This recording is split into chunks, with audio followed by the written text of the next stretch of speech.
my life. This is my life. Look to your other neighbor and say, this is your life. This is your life. Okay? It's on and popping. So when God kept calling during the song,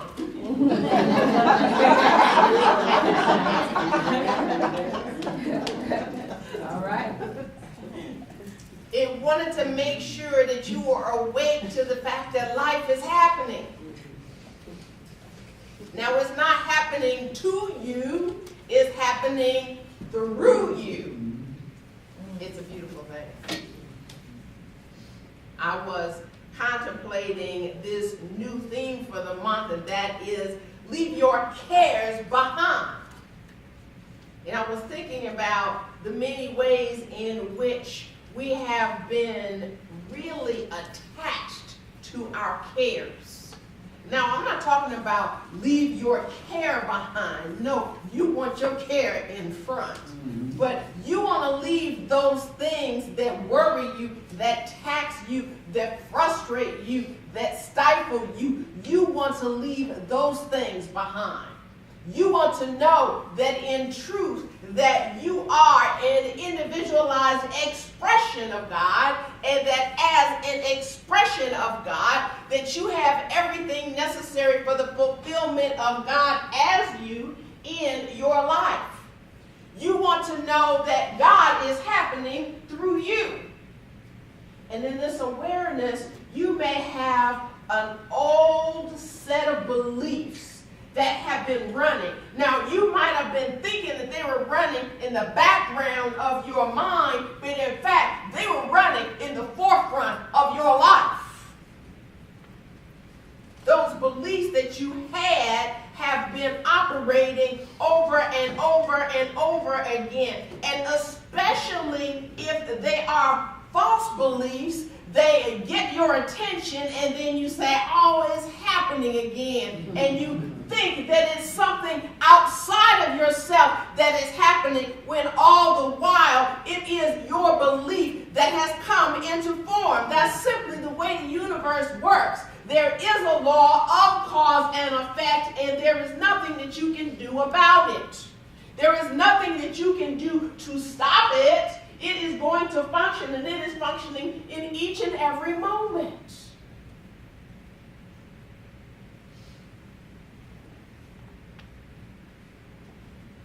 Lily was on my mind this morning. I was giving myself a nice lavender bath this morning.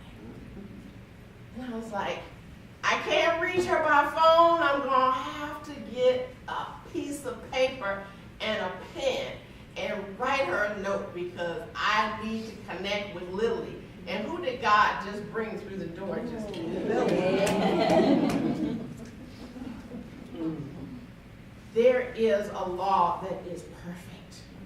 And regardless of your willing something to happen, what is truly going to happen is what you really, really believe. Not even what you hope for, not even what you dream of. You see, because there is a real active activity that is happening. It's called heaven.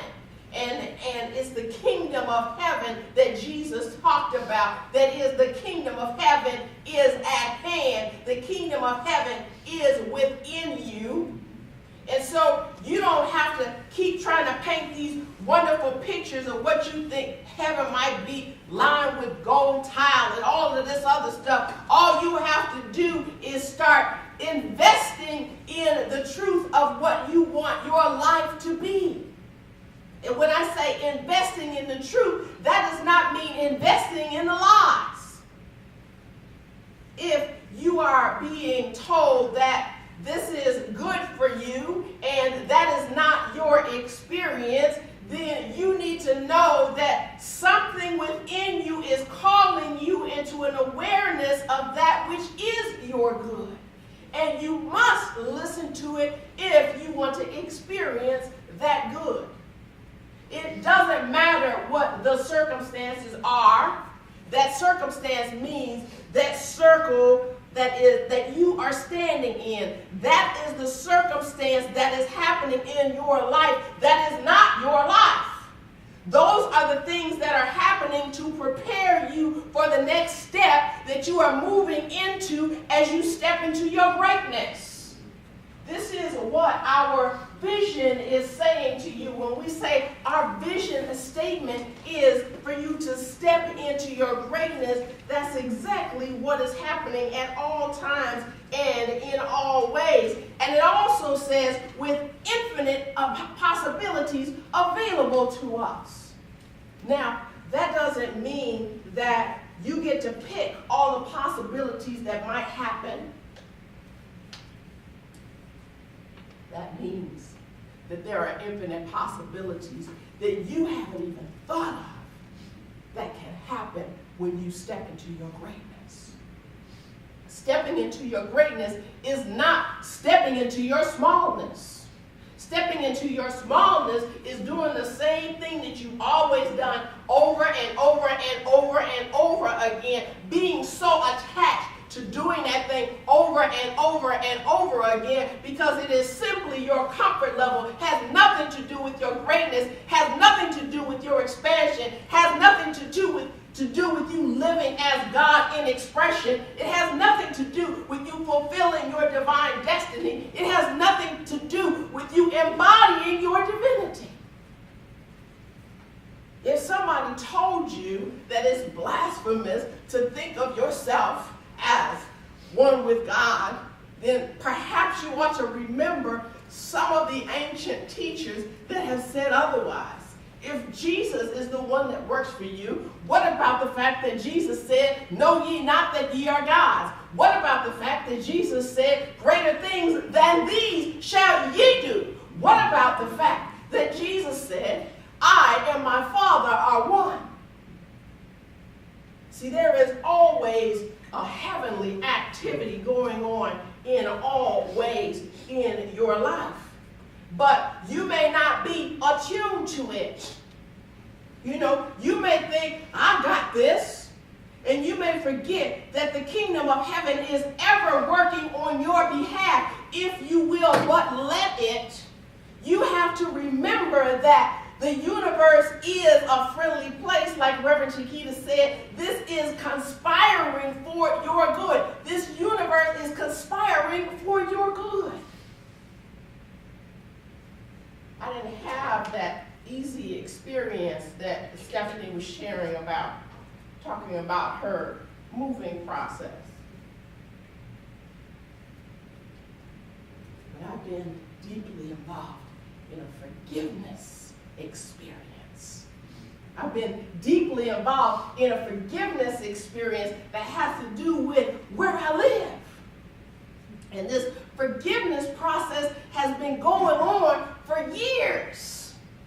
This forgiveness process started back in Los Angeles. I talked about it a little bit last week, but I even had another episode to go through from then. This forgiveness about what I thought I was deserving of, what I thought I was worthy of, what I thought that I should accept, and what I thought was the best that I could do. And what I thought of myself as a failure, as a fraud, in terms of being a practitioner who can absolutely realize these truths and embody them, and then acting like a scared little something that they got nothing to do with God. I already know the path that got me here. It is my belief that got me here. It is what I accepted based on the circumstances that I was in. There were many trials and tribulations that I went through when I was simply talking about the principles and not living the principles. There were simply things that were happening that I was totally unconscious of because I was so busy being in the doing. And being in the doing, I wasn't in the being. In those moments that I thought it was more important to do something, to create a center, to make sure that it's running, to even get through ministerial school, to even getting through practitioner training, and all of this activity that I was focused on, sometimes I let my spiritual practices be on the back burner instead of on Front Street. And in those times, like Reverend Bobby was talking about, there is an opportunity because you're never separate from God. God is always orchestrating everything in your life so that you can come back on that path. Every time you take a step away from the Father, you're taking a step toward the Father. There is no way that you can ever be separate from God. All right. And so in this last, yes, give God a hand. In this last series of episodes, I've been telling y'all a little bit of this, a little bit of that. I had a landlord that wasn't returning my calls for like 5 months. No email, no return of text, no nothing. And you know, and before that, I was living in a place where they let the roof leak for a year before they did anything about it. So I kept creating these kinds of experiences because of a choice that I made in Los Angeles, and I kept thinking, I am not worthy to be in the space that I want to call my command center for my ministry. What is it that is happening? It appears that the drug runners that are running next door wanted to talk to me about compassion in a way that they weren't verbalizing. Maybe there was something about the neighborhood that I thought was wonderful, where all of these professionals lived in, that was all of a sudden becoming this whole drug market thing going on. What is it that I began to believe based on the outer appearances was that this is the way life is, but I continued to do my work spiritually until I was able to know something better and be a part of that healing process that Reverend Bobby was talking about, to meet with the CAPS people and to be the face of love for the people, even as they were creating havoc in the circumstances around.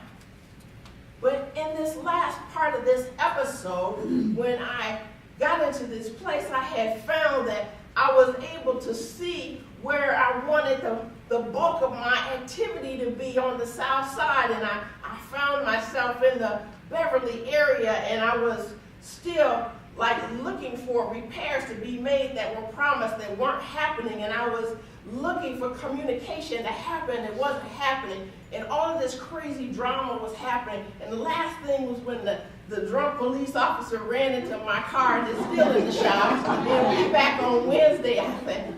But I was like, okay, this is not home.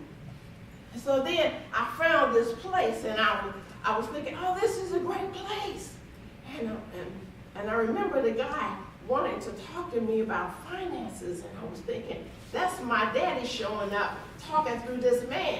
And then that fell through, and then this other place came that I thought was good, and the man even had my dad's name. It was Fred, and I said, oh, Daddy's in this process. And then that fell through. And then I said, whoa, each time I'm about to sign a lease, each time something is happening. And then what happened was this other property came available that wasn't available before. Their deal had gone awry because of some death in the family. And then all of a sudden, this 3-bedroom house with a yard and a basement and a garage is available, and I'm moving in next week. That's right.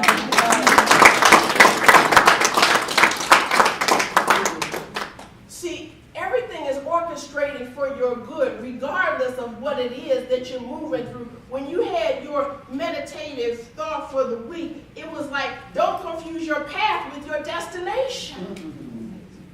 Don't confuse your path with your destination. I had to call off the people that were going to help me move yesterday and say, it's not going to happen. And I was trying to figure out how was that going to work with me doing yoga with the Rev, and was I going to have to go and come and all of this stuff going on. And the universe just worked it all out. Bought a new refrigerator, got the carpeting coming in, everything's moving along in perfect and right order.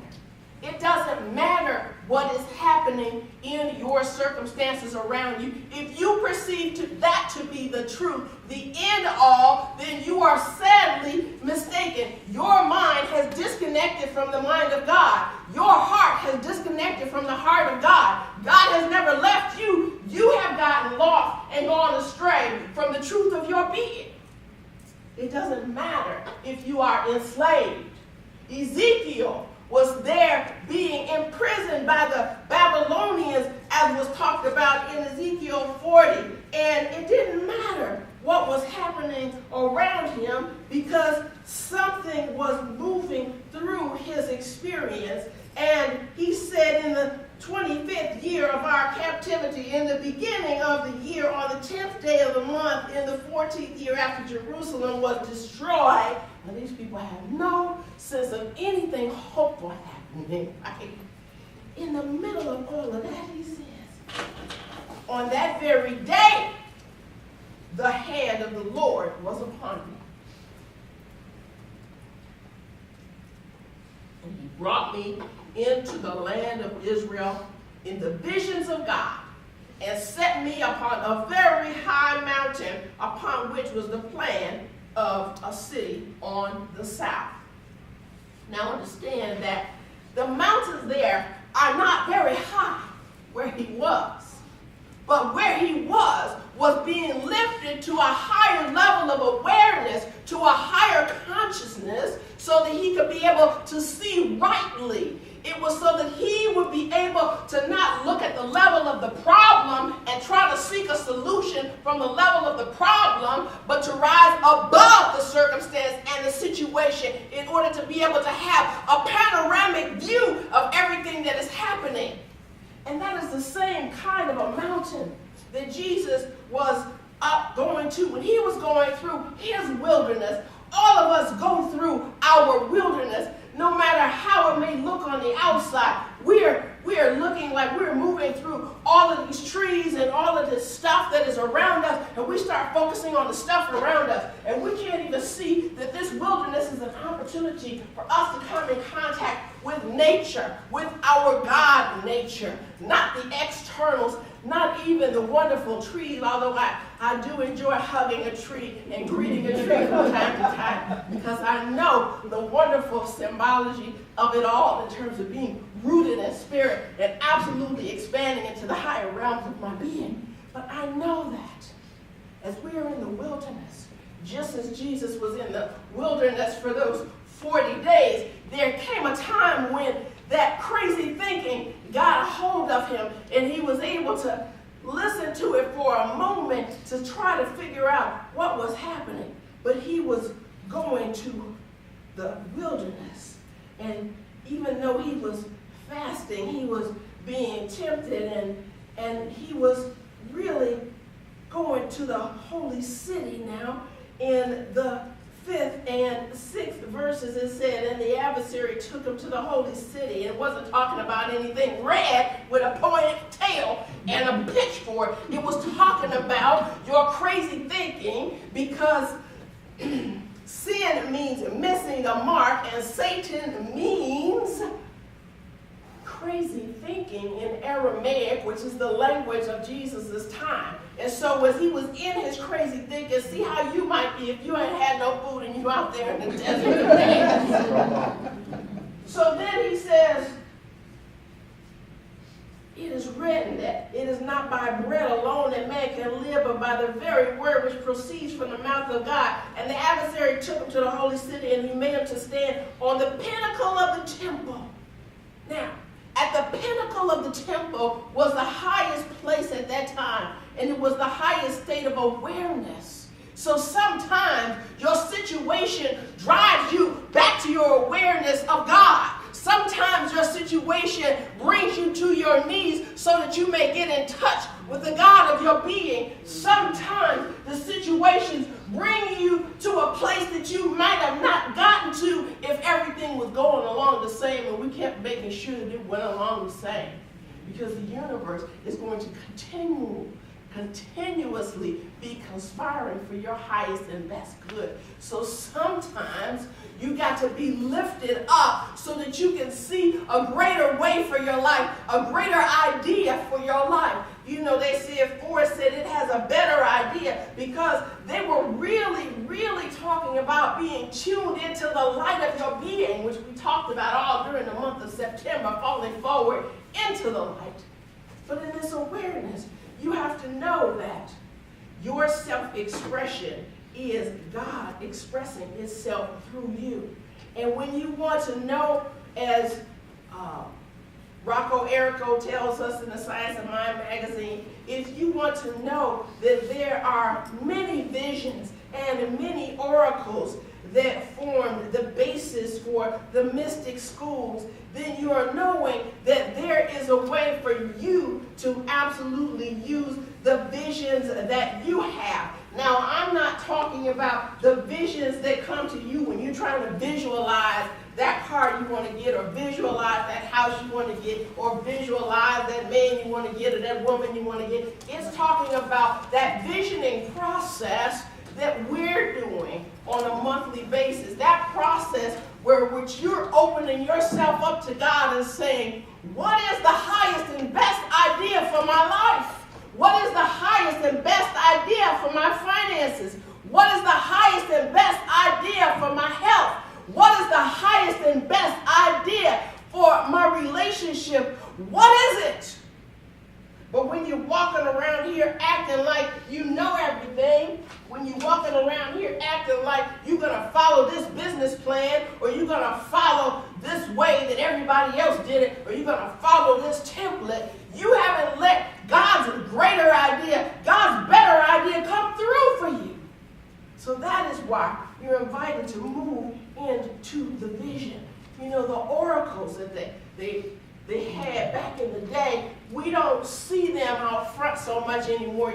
You kind of had to know where they were back in that day. Now you got to try to find them. But you saw them like in the Matrix movie. You saw there was an oracle there, and everybody knew how to get to that person because that person was aligned in her truth. That person was aligned in being open to receiving the download, the Spirit. That person was open to the kingdom of heaven that is within her. And that is why if you can't be open to the kingdom that is within you, then you need to find somebody who is anchored in truth. You need to find a minister. You need to find a practitioner. You need to call a prayer line. You've got to get to the place where you are totally aware of the presence that is within you that seeks to reveal itself through you. You have to know. We have to know that we are here to self-express, as the reading was telling us. We have to know that, yes, it is the Father's good pleasure to give us the kingdom. And that doesn't mean that you want to be able to decide that you are the one who's supposed to have it all, and then claim that 47% of the people don't want to do nothing about it. This is Preacher Sunday, right? We say the heck with whatever this tax exempt thing is, and we're just going to deal with the politics of it all. There's nothing wrong with Mr. Romney being wealthy. But if he wants to keep it from the American people, why do I want to give him my vote? If he wants to give the jobs to the people on the other side of the planet, that's a wonderful thing. But why do I need to give him my vote? If I am going to move in the direction of my highest and best good, then I'm going to want to make a choice that says, I want to be with somebody who's telling me that I can, not somebody who's telling me I'm too lazy and I don't want to and I can't have because this is the nature of who I am. I want to be in alignment with somebody who knows the truth of my being. I want to be in alignment with somebody who wants a greater life for me. I want to be in alignment with somebody who is seeing seeing the oneness of all life, regardless of their religions. The oneness of life with those who are Muslim, the oneness of life with those who are Jewish, the oneness of life with those who are gay, the oneness of life with those who are anything that doesn't look like or sound like me.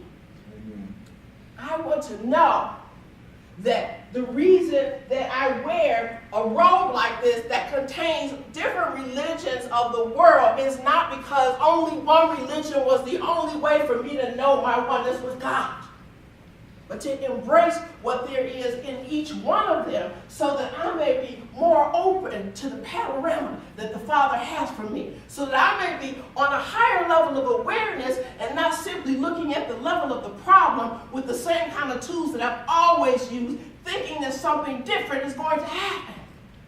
I'm not insane. I'm not going to do that. That's the definition of insanity. Doing the same thing, expecting different results. I am want to know that there is a law, and that law is perfect. And so when I decide that I am totally available to the highest and best that God has to offer in and as my life, then I am the instrument through which it is revealing itself. I am the instrument through which God is truly embodying itself.